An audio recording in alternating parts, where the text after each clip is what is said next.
গাঁজা পাচার করতে গিয়ে পুলিশের জালে ধৃত 5 জন মহিলা, একজন পুরুষ সঙ্গে শিশুসহ 6 জন।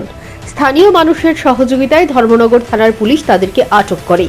আগরতলা থেকে বাসে করে 17 কেজি 700 গ্রাম গাঁজা নিয়ে বিহারের উদ্দেশ্যে যাচ্ছিল 6 জন। বাসে করে গাঁজা নিয়ে কুমারঘাট পর্যন্ত পৌঁছে তারা কুমারঘাটে গিয়ে একটি অটো রিকশা করে ধর্মনগর যাচ্ছিল। অটো চালকের মাধ্যমে পুলিশ জানতে পারে গাঁজা নিয়ে যাচ্ছে।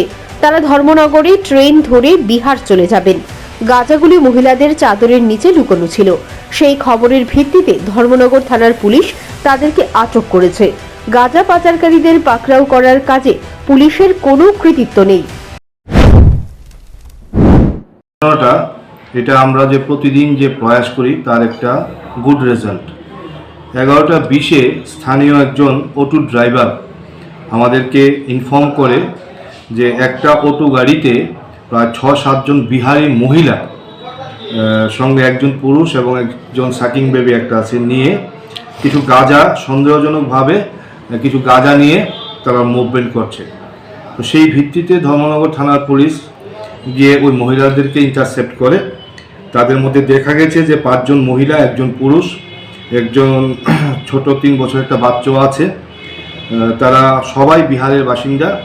তারা জিরানিয়া থেকে সবাই তাদের দেহের মধ্যে, তাদের বডির মধ্যে প্রায় 17 কেজি 700 গ্রাম গাঁজা নিয়ে আসছিল। তারা কুমারঘাট পর্যন্ত বাই রোডে এসছে। কুমারঘাট থেকে একটা অটো দিয়ে তারা ধর্মনগর উদ্দেশ্যে আসছিল এবং তাদের গন্তব্যস্থল বিহার এবং তারা আইএসবিটি থেকে বাসে যাওয়ার পরিকল্পনা ছিল।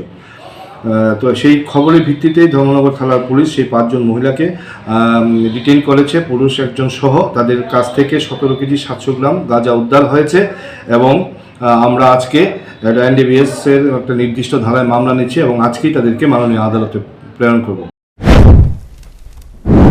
মঙ্গলবার অভিযুক্তদের আদালতে তোলা হবে। তবে সাধারণ মানুষের তৎপরতায় পুলিশ গাঁজা পাচারকারীদের গ্রেপ্তার করতে সক্ষম হয়েছে। যদি অটো চালক পুলিশকে এই খবর না দিতেন তাহলেই গাঁজা নিয়ে বিহার চলে যেতে পারত পাচারকারীরা। তবে প্রতিদিন রাজ্য থেকে প্রচুর পরিমাণ গাঁজা পাচার হচ্ছে। পুলিশের কাছে এই ধরনের কোনো খবরই থাকে না। Bureau report, news prime Tripura.